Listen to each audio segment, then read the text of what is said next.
This is Wealthy AF, your ultimate guide to understand what it truly means to be wealthy AF. And today's guest is Franco Lofranco. And Franco is a seasoned entrepreneur with over 2 decades of experience. Franco has built multiple successful businesses from the ground up. His journey began early, and by his mid-20s, he was already co-founding one of Canada's first high-speed internet company. Recognized for his entrepreneurial prowess, he was honored with the prestigious title of Cavalier by the Italian government. Franco is passionate about sharing his knowledge and helping others achieve financial freedom through strategic investments in industries like healthcare, energy, and telecom. And today, Franco and I will be talking about the mindset of the modern entrepreneur. Franco, sir, welcome to the podcast. My pleasure to have you here, brother. Honored to be on here. I love talking to entrepreneurs. It's the funnest thing I get to do is talk to other entrepreneurs. The best thing. Yeah, man. Me too. For me too. I love talking about mindset. I love talking about business, like ideas, and just family. These are all my favorite topics. So, Franco, you've been in business for a long time. I mean, we talked about in your intro here. We mentioned you one of the co-founders of Canada's first high-speed internet companies. That's an amazing accomplishment. What does it truly mean to be an entrepreneur in today's world compared to previous generations? Ooh, what a question to start. When you go into the right way. Being an entrepreneur is being an entrepreneur. Mindset, the thinking has always been the same, which is accountability, responsibility, clarity, execution, all those things. But today, things are moving so much faster than they were back then that today you have less room for error than you used to have. So back maybe 2 decades ago, you could have made a few mistakes, but it's okay. Not everybody else wouldn't have passed you while you're making your mistakes, and you could have caught up, right? Or you could have been 4th or 5th or 6th coming in and still achieve success. Today with technology, with all the things that are happening with AI, you have to be on the ball literally 24/7. Now, the financial reward is way bigger, right? You can literally 10x what you make versus 2 decades ago or 3 decades ago. It's a whole different scale now of reward, which is amazing. But you're going to have to be on your toes the entire time. So just as I'm sure we'll get into this deeper, but from the biggest difference from 2 decades ago is the speed to which companies grow. Like companies are growing today from 1 million to 100 million in the blink of an eye. That would have taken 2 decades, 3 decades back in the day, right? And so, but you got to be on the ball. You got to know the right trajectory, your audience, your marketplace better than ever before to hit the targets that you want. Because the company that's made by you or may partner with you is going to be looking at everything you're doing. And it's also important to be structured in the right way every step along the way. So you got to be prepared for the run of your life. Yeah, I wanna talk to you about, again, my mind is in this high-speed internet, right? That was, what year was that? Early 90s when you guys developed that? Yeah, early 90s. Okay. And this is when people thought the internet was a fad. People don't my time. That's so crazy, right? Isn't that crazy the way we were thinking back then? I remember dial-up, right? I remember in the late 90s with dial-up, we had to disconnect our house phone, which hardly anyone has any of those anymore. Disconnect our house phone, connect it to our computer, and AOL will do all the noise, right, to get you on. I like to get into your world and your thinking as a co-founder of high-speed internet in Canada. What were you thinking as you guys were innovating this? What were some of the things that people were telling you, this is not realistic, you can't do this? I mean, internet was like faxing at the beginning, if you remember. You had to dial a bunch of numbers, you had to see which number was available. And yeah, here we are, high-speed internet. I just like to get into your world and what you guys were thinking back then. How was it like? How did you guys encounter a lot of naysayers along the way when you got there? That's a great question. It's so funny. You know what's funny is a lot of the lessons I'm going to talk about actually apply to today as well. And so whenever you have a vision about something, you got to be clear about your vision. Like you got to be able to read the market and see where society's going, where the world is moving and shifting to. And one thing I've always learned is technology will always lead the way. We've got to catch up because technology will never slow down. There's too many smart people, too many smart companies, too much money in technology because there's so much capital available that you have to be able to see where it's going, and you got to just like write it, right? So when you were talking about there was dial-up internet, remember that you would log in. For those of that are out here that are listening and don't know, there was a time when it would take 5 minutes for a page to come up on the internet, right? I mean, we also had a web development company built in, and we built some websites. They were ugly, but they worked, and they were great. They were fun to watch. But so when you're building companies and you're cracking a market that's never been cracked, you will have tons of naysayers. That is totally normal. So it's your conviction and belief that will get you there. I'll give you an example. People were saying to me, Franco, the internet is a fad. Who's going to do online shopping? That's ridiculous. Why do I need a website? I don't need a website. People have to come physically see me. I heard that every day. In fact, listen to this, okay? The CEO of Bell Canada, Canada's largest telecom company, told me I was wasting my time. What? A couple of years later, he was fired, and they had to go buy an internet company because they were missing the boat, right? But that just goes to show you people's vision about what's happening and where it's going. I've always believed this. As an entrepreneur, you have to have vision in the sector that you're in and be able to understand where that sector is going. You do that, that's half the game. That is half the game. And so what I saw back then was, what do you need? Of course, people want to go online and buy stuff. It's more convenient. Why should I have to go out if I can get it brought to my house? That doesn't make any sense. Obviously, I want an online person. Obviously, I want to learn more. Obviously. So to me, it made sense. To a lot of people, it didn't.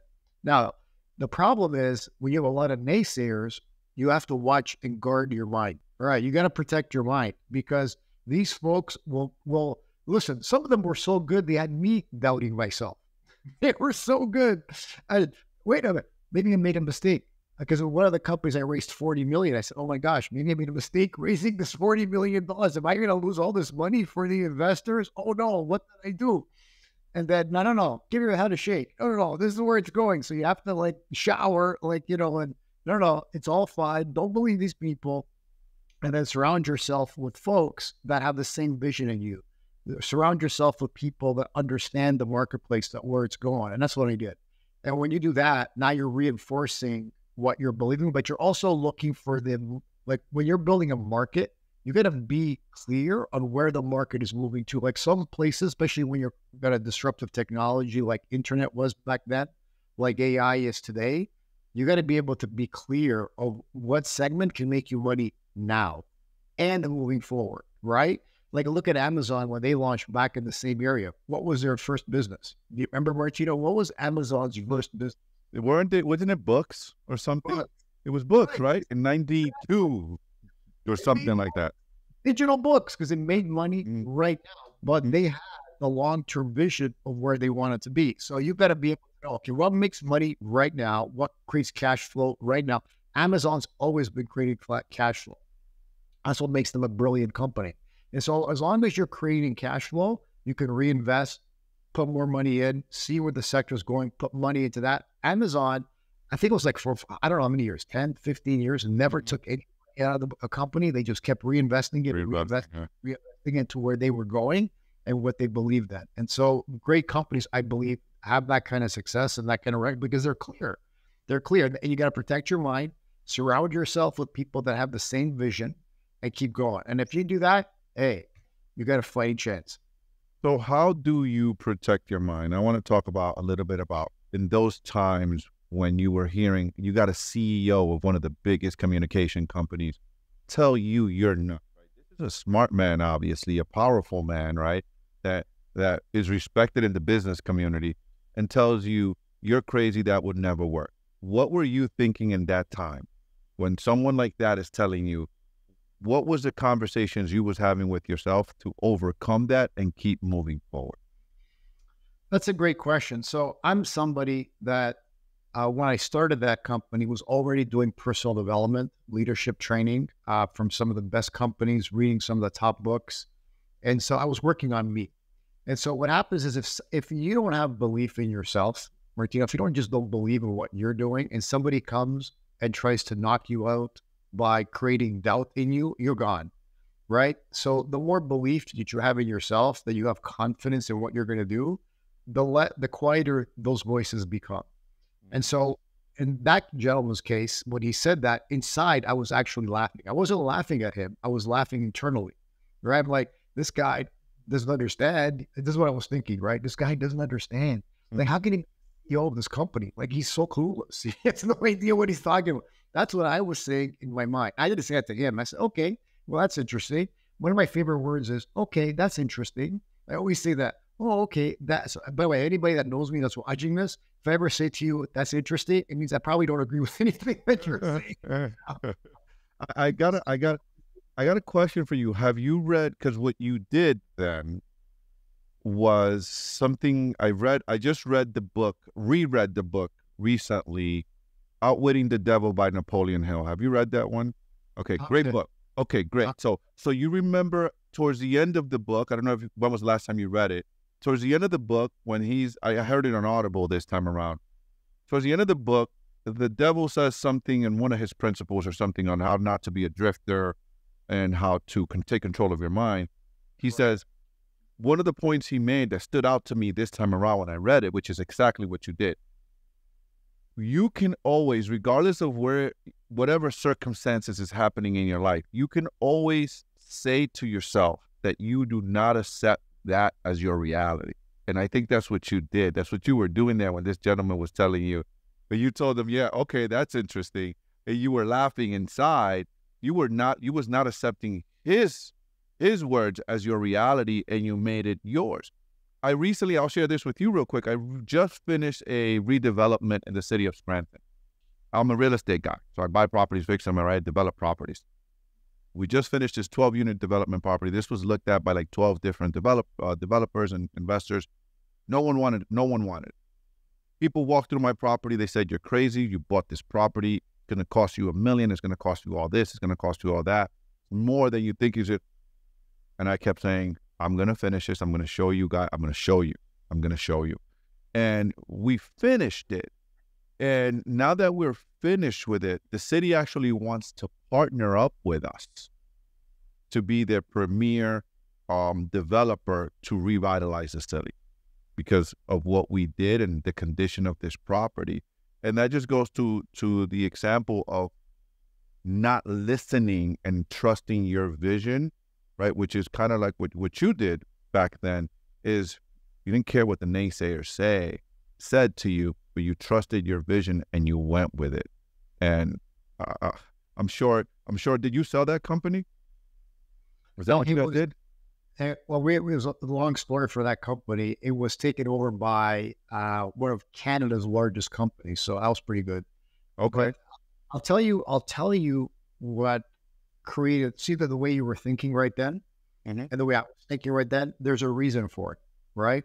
So this is what I learned years ago, that obviously we're something called a human being. Now, if I ever ask somebody, what does a human being mean? Almost no one can tell me the definition of a human being, right? Like, why are we called human beings? Why are we called human doers? Why are we called human beings, right? Because most of us, what we focus on every day is what to do, right? Like, tell me what to do. Tell me what to do. I want to be successful just like you. Tell me what to do. And I said, wrong question to ask. The question to ask is, who do I need to be that gets me into this action, that gets me that result, right? So that's what I've always learned. Like, for example, if you're being a victim in life, you will then take the actions of a victim and have the results of a victim. But if you're being powerful in life, if you're being joyous in life, if you're being happy in life, if you're being unstoppable in life, you will take the actions of that person and have those results. Results are always a function of who you're being. So since I learned this when I was young, I've always learned that who am I being that's giving me this result, good or bad? If it's good, I want to duplicate that. If it's bad, let me shift my being, because there's infinite ways of being in life, right? You can be any way you want. The problem is most people live in default ways of being. That's what most people live in. So most people don't even know who they're being. They don't even know that there's a way of being. They're just being however they're being since they were young. And then that's giving them the results that they have. And they wonder, why don't I have the results that I want? Well, because you need to shift your being. Because you can have two people. This is what I learned. I see this every day in business. You can have two people taking the same action, but drastically different results. Why? Because of who they're being, because they could be totally different. If someone is taking the action of starting a company, but who they're being is a saboteur, that company will not go anywhere. If somebody starts a company, who they're being is an unstoppable force, they'll have tremendous success. So I always tell people, tell me who you're being, I'll tell you where you're going and the result that you're going to have even before you start. Tell me, how do you become an unstoppable force? Let's give people the secret. So I'll start by this, right? So first of all, we all come to, when you start your company, you're already going to have baggage that you come with, right? Relationships, family, your environment. You know, it's funny, you could have two people growing up in the same environment and you're going to have baggage one way or the other. Like, I'm not good enough. You know, all these stories that get created in your mind, right? So what happens is one of the things you got to deal with to achieve success is overcoming that baggage. And how you overcome it is by getting complete with it. So whether it's parents, families, it's funny, I talk to a lot of entrepreneurs. For them, a lot of the driving force why they're doing one thing or another is the relationship they had with their parents, good or bad, relationship with their spouse, good or bad, and they're just keep trying to overcome it or please them or whatever they're trying to do versus doing something because they're mission driven by the opportunity that they've been given, right? And so one of the things you've got to do, and there's courses you can take and books you can read, is getting complete with all that baloney in your past. Once you get that complete, now it creates the space for you to truly become an unstoppable force. Because think about this. If all you're trying to do is make your parents wrong for how they raised you, right? Or please your spouse or whatever you're trying to do, right? And be an unstoppable force, good luck. It's a tough task to take. When you're being an unstoppable force, that means nothing in your past matters. All that matters is where you're going and what you're creating in the future that excites you. Because you're an unstoppable force, you have to be truly and genuinely excited by the mission you're on. Because then if you're truly excited by the mission you're on, it doesn't even occur as you're being an unstoppable force. It just occurs as what needs to get done because of where you're going, because you're so excited about the future you're creating, right? So it's in the background of operating. Like, I'll give you an example. Here's my phone, right? On my phone, I am the possibility of fun, wealth, acknowledgement, and accomplishment. That's who I am. And so in this conversation, that's what I want to bring to the table. Who I am is the possibility of fun, wealth, accomplishment, and acknowledgement. That's who I am. That's what I want to bring to the table. But that's intentionally created to do that with you, because I get to create the narrative from which we speak. I get to create the narrative from which I get to choose who I'm going to be versus some default way of being that doesn't make any difference or doesn't forward the conversation. So what are the key mental mindset attributes that differentiate successful entrepreneurs from those who fail? There's a lot, but there is one that I've noticed from all the hundreds of entrepreneurs that I've interacted with. One of my mentors was a billionaire. He owned 80 companies. And I'll tell you what every single one has in common. One key characteristic, resourcefulness. So no matter, because when you operate a company, right, you're going to have, like when you did your real estate project, how many issues came up? Right?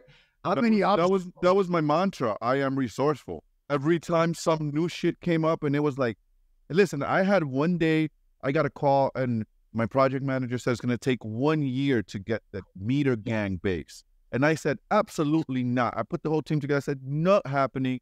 I said, if I have to fly to China and fly it and get it myself, I got investors, I'm responsible. We're going to go get it from China, wherever it takes. And I found it was literally a town over. I found it a week later in a town over. Some electrician had it. He had a job. He bought it and it was sitting in the warehouse. And just like that, it just showed up in my life. Exactly. So the number one thing is resourcefulness. You nailed it. Exactly right. So if you're not resourceful, you will have a tough time building a company because to me, an entrepreneur is a problem solver. Every day you're going to face problems. And either that excites you or it debilitates you. If it debilitates you, that's probably a good sign you're not meant to be an entrepreneur. right? It's got to excite you. So like I have many companies, right? And so in those many companies, every day we have many challenges. So our job is to resolve those and let that be exciting for you. And if that's exciting for you, because ultimately you know where you're going and you're excited by the challenge of overcoming the obstacles, great. That's entrepreneurship, because at the end of the day, you're 100% accountable for everything that happens. There's nobody to blame. There's nobody. It's all on you. And so if you're not the resourcefulness one, your team won't be. Because by the way, it's contagious. How do you become, it's a very interesting you say that, because I was talking to my operations manager this morning, and I'm like, hey, we need to hire this talent. I need you to hire me this talent. We need this. And she was like, well, I don't think that's a good idea. I said, stop. I was like, and I had to kind of reframe her thinking. I was like, we could get so much more production if we have these people on our team versus, the people that we currently have on our team. And she said something. She was like, well, we finished this project. We're doing this project. We're doing this. And she was like, well, the reason is because, and I'm quoting her, she was like, it's your attitude. Like, you nailed it. It's your attitude of not just being relentless with execution and making sure that we execute. And I said, well, and I was like, well, that's what I need you to be. I need you to become relentless with execution and the vision that we have for the company. Well, how do you develop that, Franco? That's what I want to ask you is, how do you become resourceful? Where does that come from? How do you build that muscle of resourcefulness? That's a great question. It's by the habits that you create, right? So the habits that you create do that. So one of the things I found is I've built teams of thousands of people. And one of the things I see lacking in people are the habits every day that do that, because resourcefulness can be learned. I've seen that over and over again. You can, little kids, if you look at little kids when they play, aren't they resourceful? They're so resourceful, right? And then what happens as you get older is you try something, you fail. You try something and you fail, then what happens? Well, that's it. I give up. I can't do this. What's the stat? The average millionaire bankrupts 3 companies before they become a millionaire. But for a reason. You got to develop your resourcefulness. So you have to be willing to go through the failures. You have to be willing to accept that you're not going to be good, that you will fail. You have to be willing to accept that, all the while developing good habits. And developing the habits that the next time will make you successful, and learning from those. That's why I created a book. It's like a journal that every day it's a system that you follow that develops your habits. So by 90 days, you'll have all the habits that you'll need to be a successful entrepreneur, and the way to think to be a successful entrepreneur. Because I found that most people don't know how to think every day to make that happen. Are you selling this journal on Amazon? Why don't we tell our listeners about that, where they can find this journal? Are you selling it, or is it just your own personal thing? It's on Amazon. It just came out actually last week, ironically. Okay. I wasn't planning to promote it, but I got it here. I might as well promote it. Well, you mentioned it, so people can be like, hey, I want to get that. Like, people are thinking like, hey, how do I build those habits, right? Like, so it's $9. I made it really cheap because I wanted people to be able to afford it. It's called the Results Vortex Accelerator. It's how do you set your mindset, your goals, and then dramatically accelerate the speed to which those results come to you. And so it's like, how do you open up a vortex in time and space is what I teach folks. I learned from some really successful mentors. How do you open up a vortex in time and space that literally, as you put forward what you want, accelerates the speed to which those goals come to you? And tell us about that. How do you do that? Tell us how you do that. Give us some meat and potatoes on that. It's a 5-step process, and it's all about when you're able to clearly think about, first of all, you have to clearly know what your goals are. What are your goals? What do you want to achieve? Too many people are all over the place, right? They're all scattered, but you got to be laser pointed at the goal that you want and be excited by that goal. Like, your goal has to excite you. If your goal doesn't excite you, it's not the goal to be chasing. Like, I love the goals that I'm chasing. They excite me. They get me excited, right? And so while you're doing that, the next thing you do is that you draw it, outline it. Like, you have to literally be able to hold it in your mind, because your mind, to me, I've always learned this. The mind is a receiver and transmitter. Your brain is powerful. Like in the book that you read, Outwitting the Devil, it talks a lot about that, how your mind is so powerful. It can create whatever it wants. If you feed it the right information and spit out the right information, it'll send you what you want. but you got to be able to do it in a focused way. And so if you're drawing what your goal is, outlining it, then what you do once you've done that, and I go through it in the journal book, is then what you do once you've done that, then you say it out loud, because now your voice emanating that into the universe creates the second level of power. And so now you're sharing out loud just to yourself. Nobody needs to be there. What you want to create. And then the third thing is to think about it for about 10 minutes. Just hold it in your mind, visualize it. What's it like having achieved it? Because if you can hold it as if it's already done, then that vortex that you're creating in time and space stays open. And now that it's open, you want to keep it open all day, so that then all the circumstances that you want to achieve that goal will suddenly magically start coming into place faster than you ever anticipated. The people that you're supposed to meet, magic. It's like what you did there. It's like you probably do it unconsciously, Martino. Because think about it. You found that object that you needed, that tool that you needed, right? In a city nearby. Like it's literally the city next door. We COVID and people around the world can't get this. It's a meter gang base to put the electric meters. Couldn't find it anywhere. We looked everywhere, all the vendors, and it was city. An electrician had it sitting there. He didn't finish the job, and he had it. He bought it, and we bought it at a discount on top of that. That's what I'm talking about, right? Like what would be, I always say this, expect miracles when you do this. That's a miracle, right? And to some people, that's a miracle. How did that happen? Well, no, I expect miracles. Why? Because when your vortex is open, you'd be amazed what shows up in your life. You'd be amazed what comes into your world when that vortex is open. So a lot of folks do this naturally. They don't even realize they're doing it because their focus, their positivity, their resourcefulness keeps that vortex open. And then what I walk them through in the book is, okay, what do you do now at night before you go to bed? What do you do in the morning when you wake up? What do you do at each time? And when do you actually do what I just said? You do it twice a day, morning and night. And then what do you do to keep that open so that now all this stuff comes to you, and then the world aligns with your goals? It's really interesting because you have a really great process for it, and you're right, I do a lot of this stuff, but I did it unconsciously. But write it. You said write it, share it out loud, and then think about it, right? And then you have timelines. You do it in the day. Each time after you do it, just write down just what you observe in that, because in that 10-minute window, that 8 to 10 minute window, things are going to be coming to you. Ideas are going to be coming to you. Who to talk to, who to go speak to next, or what actions to take. Write those down right after it's done, not during, after the period of thinking about it. And then you're going to be amazed at what comes to you in that 8 to 10 minute window. It literally is almost like time travel. It's incredible. I love it. There's a guy I studied with. His name is Keith Cunningham. I don't know if you know him. He wrote the book, The Road. Yes. You know Keith, right? So Keith, great, brilliant guy. He's got a unique way of explaining accounting.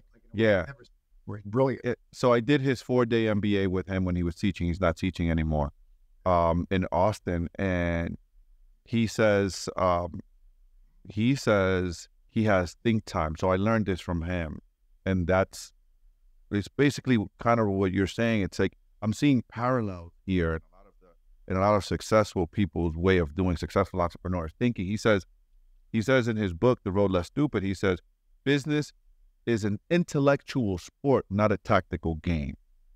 And so he puts it in his way, but the thinking part is where it happens. But you open up the vortex. You do it in a neat way where you open up this thing, and you attract faith in a bunch of different things. This is what I told my team, because we had this over and over and over and over again, by the way, with this project. We had a budget and people were coming in with these numbers. The other time was I had a plumber say, hey, I'll do the whole job for $55,000. And then when we needed him to do it, he said $95,000. And I said, nah, dude, you're out of budget. You told me, right? And then the team all freaked out. They were like, oh my gosh, what are we going to do? I said, we're going to do nothing. I said, everyone's going to start calling around. We're going to call all of our resources. And there is someone out there. There's a plumber out there that's praying for us, just like we're praying for him. All you got to do is find him for me. Get to work.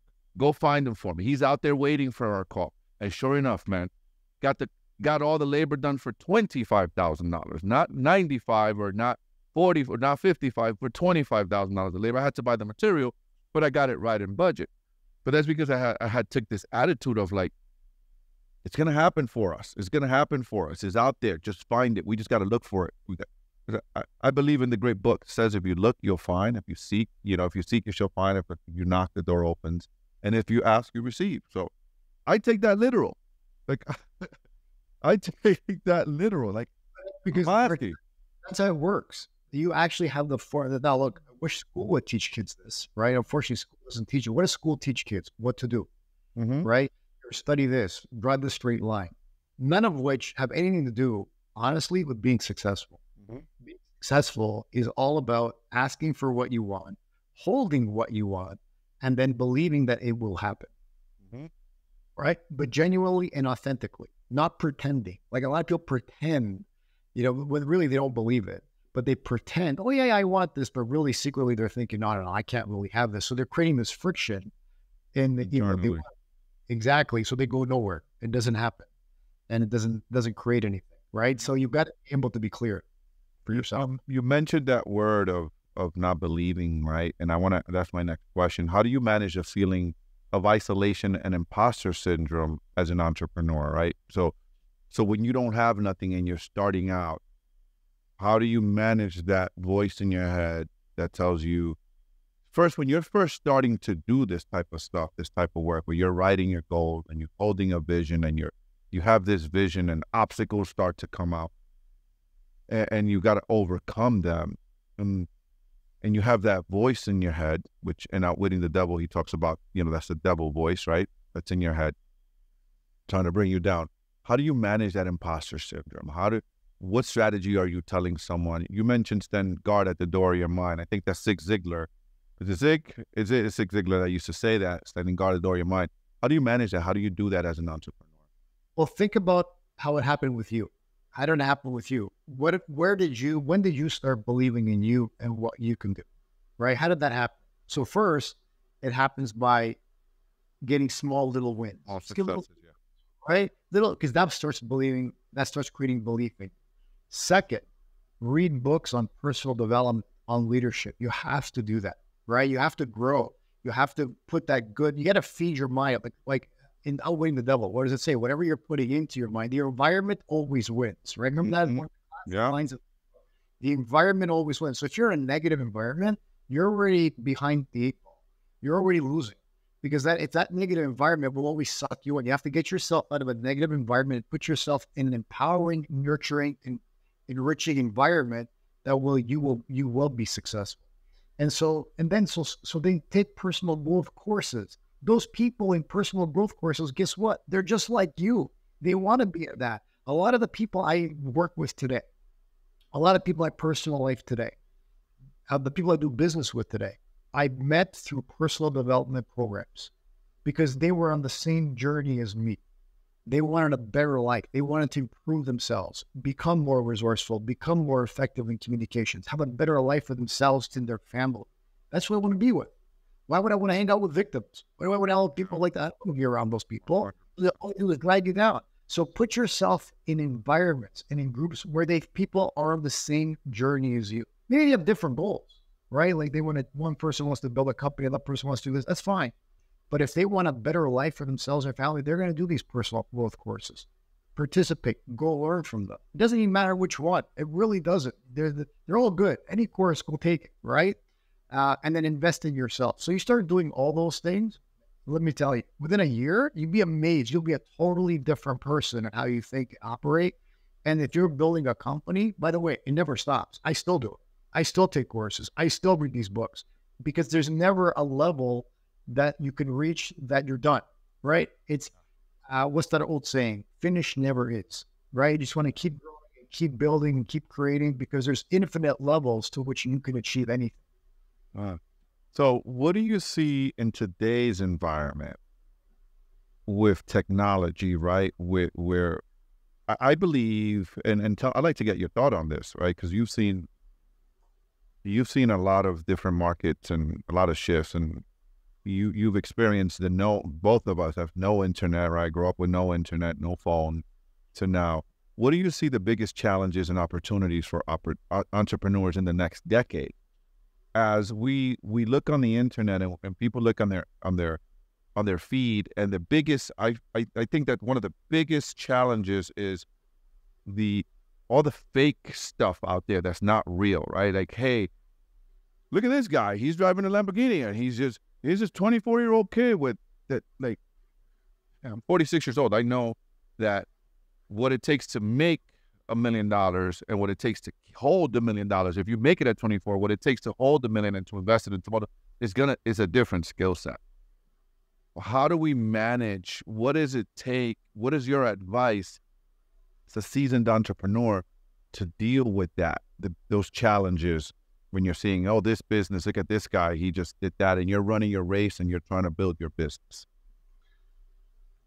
What's a great question. So here's part of the problem, is what you said. People look on social media and they'll see this person having success and that person having success, but most of them, honestly, they're lying. They're not true.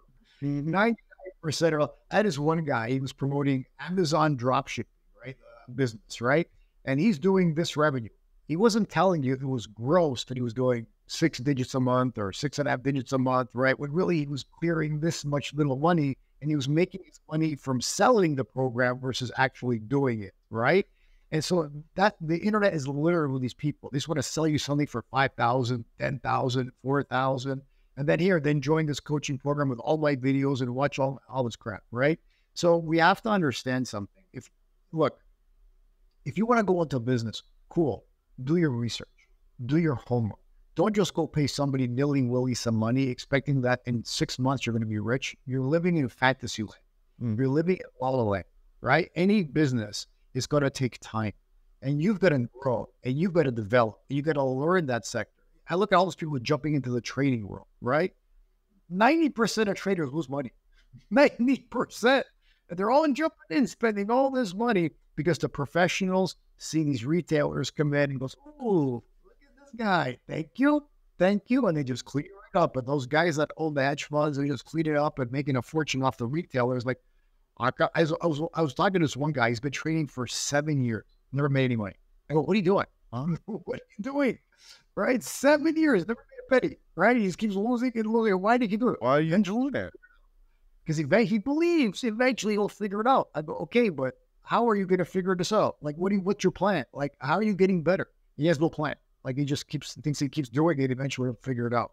So look, whatever business you want to get into, that's fine. But you gotta become an expert in that sector. You gotta learn that sector. Do your homework. The good news is, it's never been easier to learn anything, right? With AI today and the internet and all the research that's available to you, you can become a master like this. So you can't be lazy. But at the same time, competition is fierce, right? We can all agree competition is fierce today, no matter what space you're going into. And things move quickly. So you've got to become good at your space. And remember, you're bringing value to people. So look, I know most of us will become entrepreneurs to get rich. Fine. But what's the value you're bringing to a client? What's the value you're bringing to somebody? Because if you can't bring value to somebody, you have no business being an entrepreneur. It's the value that you bring. You know, if I look at the companies I'm involved with, I'm fanatical, but okay, what value can I bring to these clients in this business? Where can we differentiate ourselves if the client is just ecstatic, just excited about doing business with us? Because if they're not, then I'm failing. I'm failing the client. My job is the client because I work for them. I work for the client, and my job is to make them ecstatically happy to work with us because of the value that they're getting for what they're paying. And if I can do that, great. I deserve to be in business. And then you have to be able to communicate that and articulate that. Because a lot of people have a great product, they can't communicate it. They don't know how to market it. And then they fail. Even though I see that often with people that have tremendous products, but the marketing is off, right? So when you're looking at building a company and you're looking at from that perspective, you got to be able to clearly be able to communicate, market, understand your marketplace, and then you want to dominate. You literally want to go in there and be one of the people that can dominate your marketplace if you're going to survive long too, or partner with something that's dominating and just eat what they're doing. Like just be like the flea on the elephant's back, right? You follow the elephant, you're eating off what they're doing. That's a great strategy too, right? Definitely. Clear on your strategy. how do you discern, right? Let's give people some wisdom. How do you discern the real entrepreneurs to listen to and or follow versus the phony, right? How do we discern that? That's a great question. So I always look at, what have you done? Show me your success. What did you build? So if I have all these coaches online now, really, what have you accomplished? Tell me what you've actually accomplished. Show me before I listen to a word you have to say. Especially, there's so many people coaching today that their life is a mess. Man, I see them all the time. It's so fun, right? Well, show me your life. Show me your bank account. Show me how successful you are, right? Wow. Then why are we talking? Like, why are we talking? Because I have coaches, but my coaches are brilliant at what they've done. And so I specialize. I look for people that have done the exact same thing or are in areas where I want more expertise that they're great at. That's what I focus on. Yeah. Challenge. Which is a challenge, right? You talked about environment, and we talked about how important your environment, but who you're listening to is also as important, right? I teach like, hey, who you're listening to, who you're spending time with, and then your environment, right? These are the things that, like, these have a major impact. Literally, I texted that this morning to a few people that I mentor. That was my text. I send them a text every morning. That was my text to them this morning. So be very, very selective on those three, and what you're watching too, what you're letting in with your eyes, right? What you're letting in, because you got to stand guard at the door of your mind. I'll see something with the regards to that, Martino, be controversial. So I've always believed this. Sometimes you're going to be like, you need to have a mastermind group around. It's a very important principle of business, right? A mastermind, which one of the biggest chapters in the book, mastermind, right? Mm-hmm. I always believe truly masterminding with your competitors. Here's why. Because if you can create that open, honest relationship with your competitors, you can learn how to help each other in business. There's nothing wrong with that. And just create that trust with each other. Like, I'm a big NFL fan, right? I watch the NFL and I see teams practicing with each other now, right? Which is smart. And they're sharing some secrets with each other to help each other. Now, are they enemies? Yes. Are they competitors? Yes. But they're also sharing to both can improve to go to the next level. So I've always been a firm believer. Like, I look at Musk, what he did with Tesla, right? What did he do? He open sourced it. Why did he open source it? Because he goes, look, if we have other competitors coming in and everybody's elevating the game, that's good for everybody. Then it's about execution, right? So let's all share in the technology. Let's all share and learn. And look what he did. He dominated the space by doing that. No one can claim that they have some exclusivity on the electric vehicle. Anybody can create it. But what did he master? Execution, right? But anybody can have access to the technology. That's what's brilliant about what I learned a lot from what he did when he came to Tesla. I thought he was nuts when he first did that, but then I realized that was brilliant that he open sourced it. And so now it just creates a lot of people that come in and it elevates the entire industry. Yeah, which is amazing. Final question, Franco. What's the one piece of advice that you're giving an entrepreneur or someone that's wanting to be an entrepreneur as it pertains to their mindset that they need to really, really non-negotiable for them, that they need to really work? It's going to be tough, and just stay present to your goal, but it's going to be tough. And if you can stay off social media and all the baloney on that, because unless you're marketing on social media, most of the social media is totally useless. It totally is. There's very little there you can use for everyday life. All it can do, and it's proven, all their algorithms will do is addict you, create divisiveness, creates depression. So none of that has any value for the entrepreneur. Now, you could use social media to generate revenue, to make money. If that's one of your marketing ways of making money, cool. But as far as a thing to spend time on, don't do it. There's nothing of positivity that can come out of that unless you're using it for research. Like some people use it for research. They get on all these TikToks, Instagrams, and they're researching the marketplace. That's cool, but understand what you're using it for, not to be engaging or doing anything. Outstanding. Well, thank you so much, my friend, for coming on today and sharing your wisdom and your insights with my audience. If folks wanted to connect with you, Franco, you They wanted to get your book, your Vortex book. They wanted to just connect with you, continue a conversation with you. How do they find you? Where do they find you, my friend? We'll make sure we add it on the show notes. They can be on LinkedIn I'm on Franco Lofranco on LinkedIn, and the book is available on Amazon.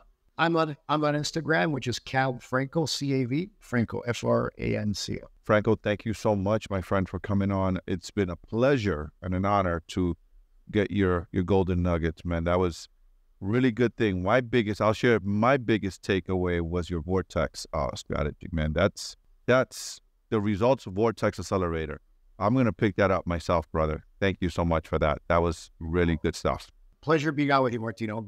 You have a great audience, I know. Thank you, brother.